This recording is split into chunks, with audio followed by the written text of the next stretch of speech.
जैसा कि हमने पिछली एपिसोड में देखा है कि जिन्वो एक डंजन के अंदर कुछ हंटर्स के साथ जाता है। वहां पर वो काफ़ी ज़्यादा ज़ख्मी हो जाता है और वहां पर मौजूद हंटर्स उस डंजन के बॉस को तो हरा देते हैं, लेकिन उनमें से एक हंटर को एक डंजन के अंदर ही एक और गेट मिल जाता है जो कि एक और डंजन के साथ अटैच था।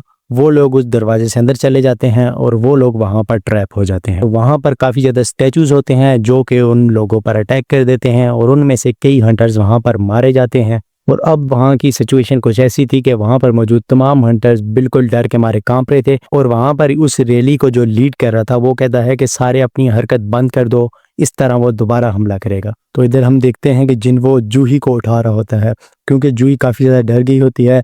और उधर ही कैप्टन जिन्वो को कहते हैं कि जिन्वो तुम्हारा बहुत ज़्यादा शुक्रिया, अगर तुमने हमें वक्त पर ना बताया होता तो अब हम सब मारे जा चुके होते। कैप्टन बोलते हैं जिन्वो तुम इसीलिए ही चलाए थे ना कि तुम्हें पहले ही पता चल गया था कि वो हमला करने वाला है। तो जिन्वो कहता है मुझे कुछ अजीब सा लगा इसलिए मैंने बोल दिया, इतना कुछ खास मुझे नहीं पता था कि वो हमला करेगा। तो इतने में ही जिन्वो की नज़र मिस्टर सोंग के हाथ पे पड़ती है और कहता है मिस्टर सोंग आपका हाथ।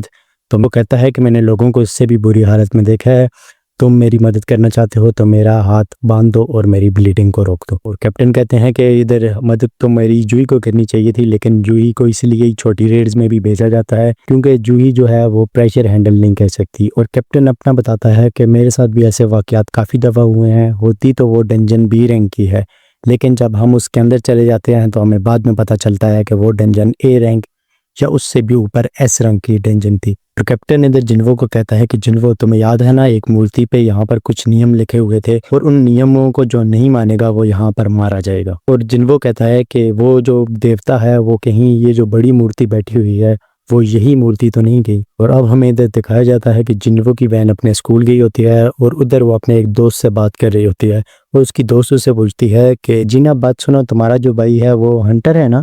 जिन्वो की बहन पूछती है कि हाँ हंटर है, लेकिन खैर तुम क्यों पूछ रही हो उसके बारे में। तो वो लड़की कहती है नहीं वैसे ही।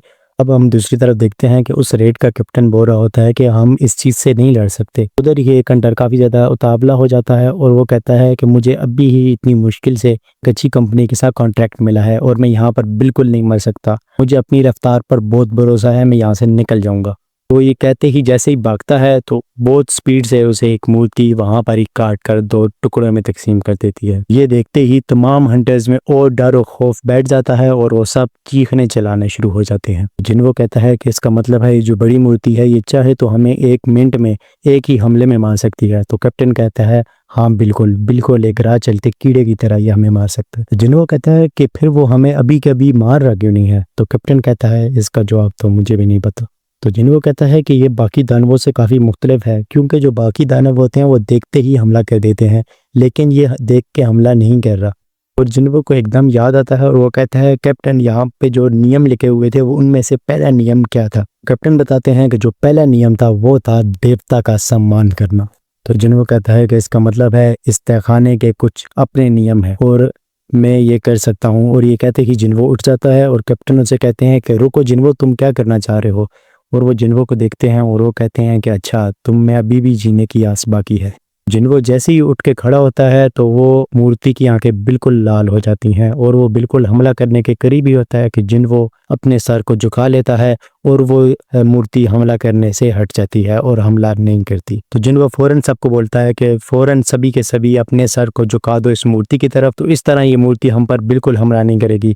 तो सारे हंटर जो हैं उस मूर्ति की तरफ अपने सर को झुका देते हैं। तो इधर कुछ हंटर सोचते हैं कि क्या हम बच पाएंगे, सिर्फ सिर झुकाने से हम बच जाएंगे। इधर वो मूर्ति ये देखते ही बिल्कुल अपना अटैक को वापस रिवर्स कर लेती है, वहां पर हंसने शुरू हो जाती है। तो जिन्वो कहता है कि क्या वो हंस रहा है हम पर। तो उधर ही उन्हीं में से एक हंटर उठ के खड़ा हो जाता है और वो कहता है अब देखो अब तो ये हमला ही नहीं कर रहा। तो उस काफी सारे हंटर खुश हो जाते हैं और वो कहते हैं ये इतना आसान था, हम तो अब बच के हैं। तो इतने में ही हम देखते हैं कि वो मूर्ति उठ के खड़ी हो जाती है और सारे के सारे हंटर दोबारा डर के मारे कांपने शुरू हो जाते हैं और कैप्टन जिन्वो को कहते हैं जिन्वो अब तुम खड़े खड़े मुंह कर देख रहे हो, अब आगे बताओ हमें क्या करना चाहिए। कैप्टन कहते हैं तुम्हारे पास कोई प्लान भी था। तो जिन्वो कहते हैं नहीं मेरे पास तो कोई प्लान नहीं था। जिन्वो कहता है कुछ भी हो जाए हमें किसी सूरत इस तहखाने के नियमों को नहीं तोड़ना चाहिए। तो इसी तरह सिर्फ हम बच सकते हैं। जिन्वो कहता है कि जो इस तहखाने का दूसरा नियम है वो है देवता की तारीफ करना। अब हमें ये जानना होगा कि हम देवता की तारीफ कैसे कर सकते हैं, और सारे हंटर कहते हैं कि हम किस तरह इस देवता की तारीफ कर सकते हैं। उनमें से एक हंटर सामने आता है और वो कहता है कि मैंने दुनिया के हर मज़हब के बारे में पढ़ा हुआ है और मुझे पता है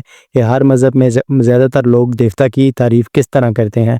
वो उन सब में से निकल कर आगे चला जाता है। वो हंटर आगे जाके घुटनों के बल बैठ जाता है और उस देवता की तारीफ करने लग जाता है, लेकिन वो देवता आगे चलता ही जाता है और उसके ऊपर पाँव रख के उसे बिल्कुल कुचल देता है। और सारे हंटर डर के मारे भागना शुरू हो जाते हैं और वो कहते हैं कि सब के सब जो है मुख्तलिफ कोनों में भाग कर खड़े हो जाओ। जो उधर से हंटर नहीं भागे तो उन्हें मूर्ति ने अपने पाँव के नीचे देकर उधर ही मसल दिया। फिर हम देखते हैं कि एक हंटर जो कि बाप बनने वाला था वो एक जगह एक मूर्ति के आगे जाके खड़ा होता है और कहता है कि यहाँ तो मैं महफूज हूँ ना।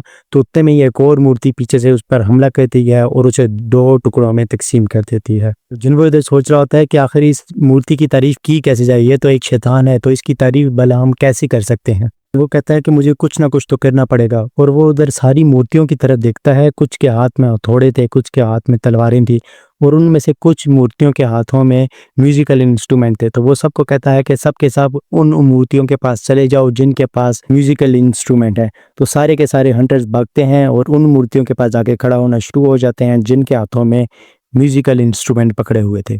तो जैसे जैसे जो हंटर्स उन मूर्तियों के पास जा रहे थे जो कि म्यूजिकल इंस्ट्रूमेंट वाली थी, और जैसे ही हंटर उनके पास जाते वो बिल्कुल वो इंस्ट्रूमेंट बजाना शुरू कर देती थी वो वाली मूर्ति। जो ही जिन्वो को लेकर एक बुत के पास जाता है, लेकिन वो बुत बिल्कुल कुछ भी नहीं बजाता। उसके बाद डोल होती है लेकिन वो डोल को नहीं बजा रहा होता।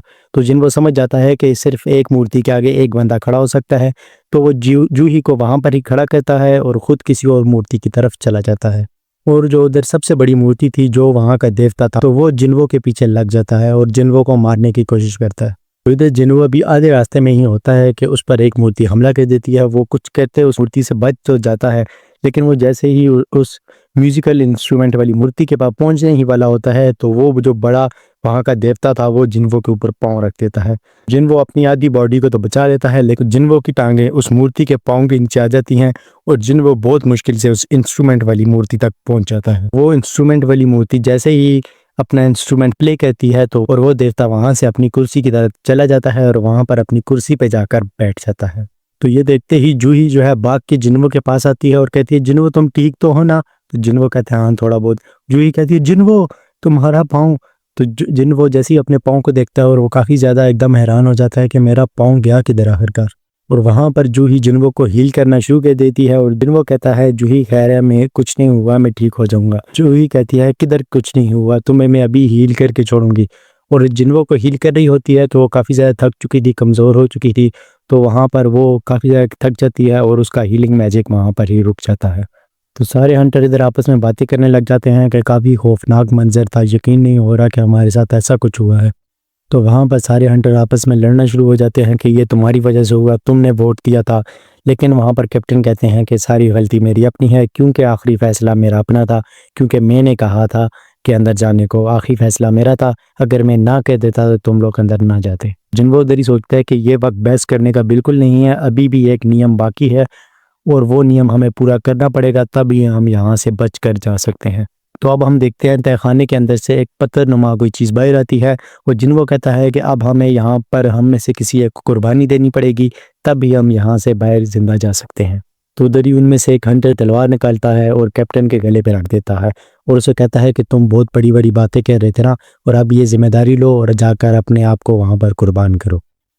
तो कैप्टन कहता है ठीक है, कोई बात नहीं, और कैप्टन अपने आप को कुर्बान करने के लिए आगे की तरफ चल पड़ता है।